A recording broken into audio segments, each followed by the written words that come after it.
आज हमारे पास जबलपुर से जो कहानी आई है वो बहुत परेशान करने वाली है। पिता और भाई के कत्ल में शामिल नाबालिग का साथी भी 70 दिन के बाद आज पुलिस गिरफ्त में आ ही गया। अपनी दोस्त के परिवार के 2 लोगों को मारने के बाद वो 3 कत्ल और करना चाहता था, जिसमें आखिरी नंबर उसी लड़की का था जिसके साथ वो भागा। समाज में क्यों पनप रहे ऐसे फितरती हत्यारे और क्यों बहक जाती हैं मासूम लड़कियां इन पागल प्रेमियों के साथ, देखिए हमारी ये खास रिपोर्ट। रिश्तों के कातिलों को मिली सजा। जबलपुर डबल मर्डर केस में बड़ा खुलासा। हाथों में मुकुल के नाम का टैटू छपवाने वाली ये नाबालिग लड़की अपने पिता की हत्यारन है। वहीं सीने पर 5 नरमुंड वाला शैतानी टैटू बनाए हुए ये लड़का जबलपुर दोहरे मर्डर केस का सरगना है, या यूं कहें कि नाबालिग लड़की का प्रेमी है। लंबे इंतजार के बाद आखिरकार मुकुल ने खुद देर रात थाने में सरेंडर कर दिया। अब दोनों पुलिस की गिरफ्त में हैं। कैसे पुलिस इन तक पहुंची, ये बताने से पहले आपको इस पूरे घटनाक्रम को भी समझा देते हैं। दरअसल दोनों ने 15 मार्च 2024 को घटना को अंजाम दिया था। ये घटना जबलपुर के मिलेनियम कॉलोनी की है। पिता रेलवे अधिकारी थे। दोनों ने मिलकर पिता और बेटे की हत्या की। रेलवे अफसर की नाबालिग बेटी ने प्रेमी मुकुल कुमार सिंह के साथ मिलकर हत्याकांड की पूरी प्लानिंग की थी। बेटी ने उसी पिता की मौत की प्लानिंग की जिस पिता ने सितंबर 2023 में आरोपी मुकुल के खिलाफ छेड़छाड़ का मामला दर्ज कराया था। जेल से बाहर आने के बाद नाबालिग लड़की और मुकुल मौज ऐप के जरिए एक दूसरे से संपर्क करते थे। मुकुल को डर था कि अगर लड़की के पिता जिंदा रहते हैं तो वो उसके खिलाफ पॉक्सो एक्ट के तहत केस दर्ज करवा सकते हैं। लिहाजा 2 प्रेमियों ने मिलकर दोहरे हत्याकांड की साजिश रच डाली। शवों के टुकड़े कर उन्हें पॉलिथीन में पैक किया, भाई के टुकड़े फ्रिज में रखे और घर में अगरबत्ती लगाकर दोनों फरार हो गए।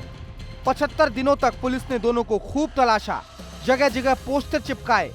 जबलपुर से लेकर नेपाल तक दोनों की तलाशी में पुलिस लगातार जुटी रही, जिसके बाद 29 मई को आरोपी लड़की को हरिद्वार से गिरफ्तार कर लिया गया। वहीं लड़के ने खुद 2 दिन बाद जबलपुर पुलिस थाने में सरेंडर कर दिया। हरिद्वार पुलिस की मदद से हम लोगों ने पहले तो नाबालिग बच्ची को प्राप्त किया था। फिर पूछताछ में अभी वैसे पूछताछ जारी है, बाकी पूछताछ में यही हमने पाया है फिलहाल कि दोनों की इसमें दोनों संलिप्त हैं ये 2 डबल मर्डर कांड में। चलिए अब आपको इस कहानी में हुए बड़े और हैरान करने वाले खुलासे के बारे में बताते हैं।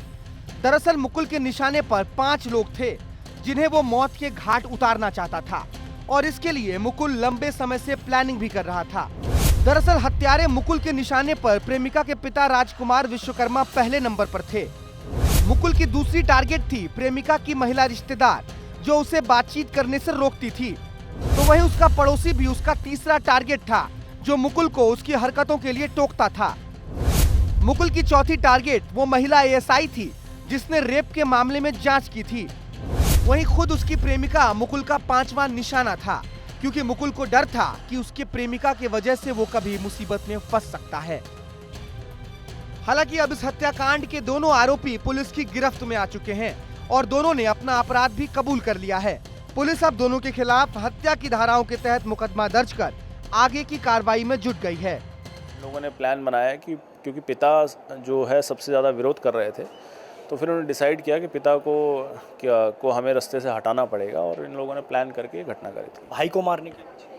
देखिए, वो जब पिता के साथ ये घटना हो रही थी तो उस समय भाई भी वहाँ पर आ गया और चिल्लाने लगा, तो उसको उस सिचुएशन में इन लोगों ने जो है भाई की भी हत्या कर दी। लड़की बराबर की हिस्सेदार रही है इस पूरे घटनाक्रम? देखिए, वो प्लानिंग में शुरू से साथ थी, और ये दोनों लगातार इसमें शुरू से लेके और एंड तक दोनों साथ में। केवल प्रेम को न स्वीकार करना पिता को भारी पड़ गया। लंबे समय से प्लानिंग चल रही थी कि किस तरह पिता को रास्ते से हटाना है। बहरहाल अब दोनों शिकंजे में हैं, कानूनी प्रक्रिया में उलझ गए हैं और निश्चित तौर पर इस जघन्य अपराध की सजा भी भुगतेंगे। दुर्गेश कुमार, विस्तार न्यूज़। हैरानी की बात है कि जिस पिता ने बेटी को पाल पोस कर बड़ा किया, वही बेटी उनकी हत्या में शामिल रही। जिस भाई की कलाई पर राखी बांधी, उसे ही अपने सामने कत्ल होने दिया।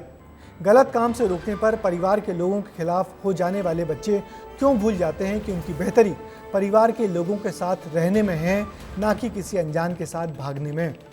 वैसे छोटी उम्र के लोगों में पनप रही हिंसा की प्रवृत्ति समाज के लिए बहुत घातक है। सरकार और समाजशास्त्रियों को मुश्किल होती बच्चों की इस परवरिश पर भी सोचना होगा।